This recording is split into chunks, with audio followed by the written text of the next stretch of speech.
একটি স্কুলে অনেক বিড়াল একসাথে পড়াশোনা করত। সেই স্কুলটিতে ছিল একটি হতদরিদ্র বিড়াল। ওই হতদরিদ্র বিড়ালটি সবসময় চিরা কাপড় পরে ওই স্কুলে আসতো। এই গরিব বিড়ালটিকে দেখে দুটি বিড়াল সবসময় হাসি তামাশা করত, মজা করত। তাই একদিন ওই বিড়ালটি খুব কান্না করছিল যে আমি অনেক গরিব, তাই আমার কাছে কোনো টাকা নেই, আমি জামা কাপড় কিনতে পারছি না। তখন থেকে ওই বিড়ালটি খুব পরিশ্রম করতে শুরু করলো। ওই বিড়ালটি মানুষের বাসায় গিয়ে পড়াইতে শুরু করলো।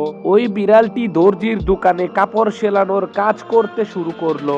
এইভাবে কাজ করে বিড়ালটির কাছে যখন অনেক টাকা হয়ে যায়, তখন ওই টাকা দিয়ে সে একটি নতুন জামা কিনে ওই জামা পরে স্কুলে আসতো। যখন সেই বিড়ালটি নতুন জামা পরে স্কুলে আসলো, তখন ওই দুইটি বিড়াল তাকে দেখে খুব অবাক হয়ে গেল যে সে এত সুন্দর জামা কোথায় পেল।